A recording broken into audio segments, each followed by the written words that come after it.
Okay, welcome to my final project, Human and Fire Impact on Chinook Salmon and Steelhead in Butte Creek. Initially, my project was to streamline a process for assessment of river health that could be implemented quickly in damaged or unhealthy areas of the river. Because of the fires here in Paradise and Oroville, that's disrupted the balance of life in the forest. I really wanted to address that and how that affects the salmon and develop a tool to kind of determine how rivers are unhealthy and quickly establish things that can be done to reestablish a healthy river. However, more as as I've progressed through the research and followed the research, it's shown that the fire actually did not have as much of a negative effect on the river salmon as I would thought. And it showed that actually more the human activity is what has kind of affected the salmon. So using biodiversity is only one small tool evaluating healthy rivers. So that was just one piece of a much larger project. So and I kind of became clear that I was supposed to pick more of an issue rather than just like a topic. So my study kind of has followed the research to determine, actually was rather interesting to determine that fire wasn't as much of a negative impact as I thought it would be. So the overarching topic of biodiversity, as I just mentioned, research shows that although fire does affect salmon, they usually recover. They've adapted.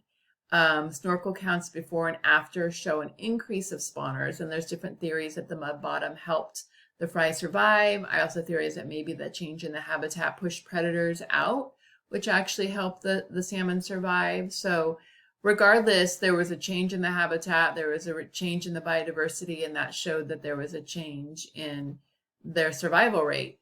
But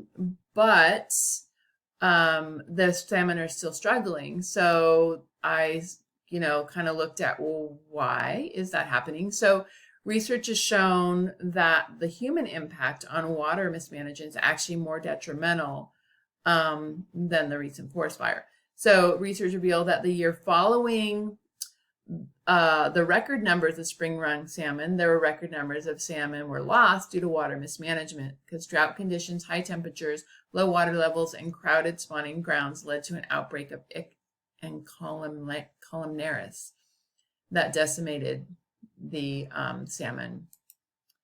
So the subject of biodiversity loss is touched on multiple levels. There's a loss of trees and habitats. There's climate change is making forest fires more prevalent. Climate change has created higher demands for cleaner energy sources. Diverting water in rivers reduces the water flow, raising temperatures. Dams are disconnecting breeding grounds. The reduced flow crowd spawning grounds, increasing the risk of disease transmission. The loss of salmon removes a keystone animal from the ecosystem. Salmon are important to native cultures. They shape riverbeds with clearing the area for their spawning grounds. They're necessary to support the ecosystem as a food source for forest animals as well as sea animals, and they are important in nutrient cycling when they die and after they spawn. Their carcasses are recycled and adding to the nutrients of the forest. They also support recreational as well as commercial fishing industries, and they're a food source, like I said, of forest animals and larger animals and birds as well. So the loss of them is affecting, and the change in the habitat because of the fires is affecting the ecosystem on many levels. So like I said, fires in and of themselves are not the most damaging. It's the intertwining factors of everything. And it's just the climate change, drought, the energy sources, the low lake levels, the snowpack levels, water diversion, and deforestation all kind of add to this perfect storm. So the agencies that can make a difference, were initially listed Butte Land Management, some nonprofits, but there's a lot more players. Friends of Butte Creek, River Partners, State Water Review Board and Control Board, Marine Fisheries, PG&E, and the California Natural Resources. These agencies can enact regulations, finance programs for reforestation and creation, restoration, and maintenance of habitat. They can limit their water usage and find other ways to utilize the water, and they can raise money and purchase water rights like Friends of Butte Creek are doing right now to keep the water flowing. My social ecological framework shows that, here's kind of it broken down, lots of factors. There's the effects of the factors and the outcomes. But more simply, climate change, salmon are important. They support cultures, forest health, fishing industry, rivers and lands.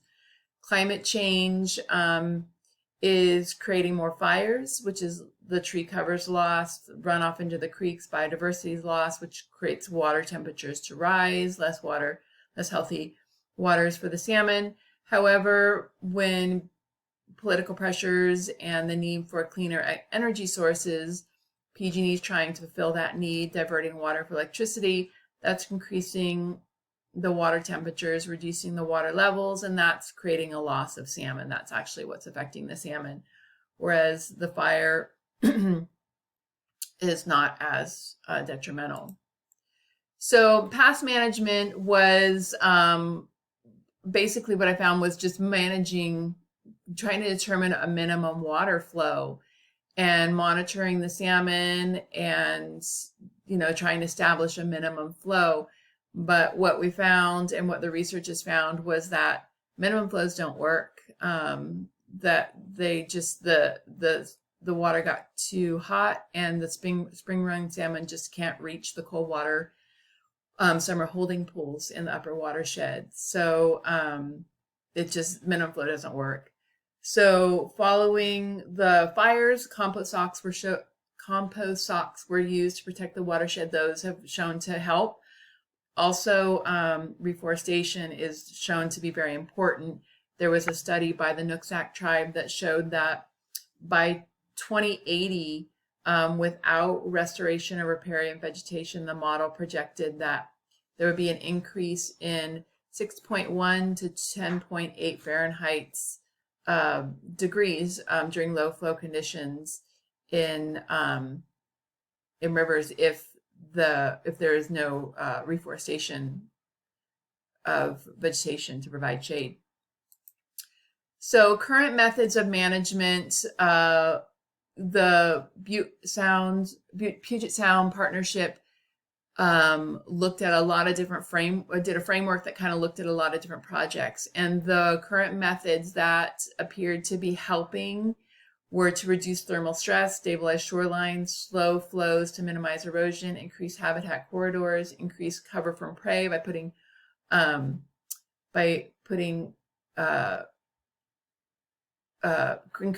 wood in the river to increase cover from prey, to create and restore healthy freshwater and coastal habitats and conserve the current healthy habitats. Also, another study showed that you can engineer stream beds with putting gravel that will facilitate and increase the number of spawners. So like I said, those are the things that really worked. Adding the gravel, placing wood, increasing cover from prey, reconnecting habitats, reforestation, removing barriers, removing fish passage barriers, reducing water withdrawal, and reducing erosion. And what didn't work was the minimum flows. So proposed management practices ultimately would be to keep the river just flowing, which is what Butte Creek, Friends of Butte Creek are trying to do. They're trying to purchase the water rights. but other proposed management that can be done, because that isn't just the only answer, because that isn't going to be completed by 2024, and we can still do more. So continuing to monitor the runs and create a flux and account for the influx of salmon, and have it be a fluid change with the number of spawners, because we can't set just a minimum. It needs to be a fluid monitoring system of what's needed. And ultimately, it comes down to regulations that need to be set to ensure that the flow rates are maintained, and that everything remains at an optimal level. Spawning grounds can also be engineered, as listed in the other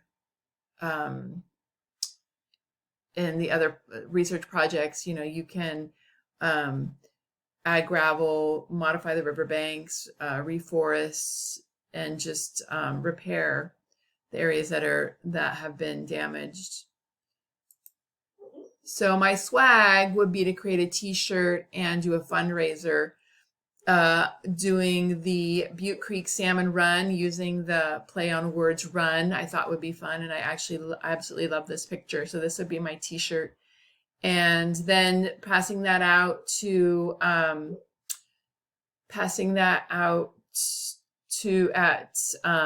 the Salmon Festival or farmers markets, and then doing educational projects for kids to help educate people and children about the situation with the Butte Creek salmon. And then I would definitely provide this information to nonprofits like Butte River Partners and Friends of Butte Creek to help them raise that money that they need for the petition to purchase those water rights. So I had fun with this. I love this little picture, my swag. So future topics of research were that I wanted to know more why the fry did so well, or why the fish flourished after the fire. Like, what were those different components? Because I think that would be really helpful in determining how to, again, what were those factors? How can we use those factors to help create a more rich or better habitat for them? And then also, there wasn't a lot of data on the Chinook. There was a lot of data on the Chinooks, but there wasn't a lot of data on the steelhead population. It was just kind of breezed over a lot in the research that they're having a hard time. But there wasn't a lot of research on it. So I think more data and research is needed in that area as well. So thank you for listening to my presentation. This is my contact information. And these are all my pages of my references and the lovely, cool backgrounds of things related to salmon. So thank you very much.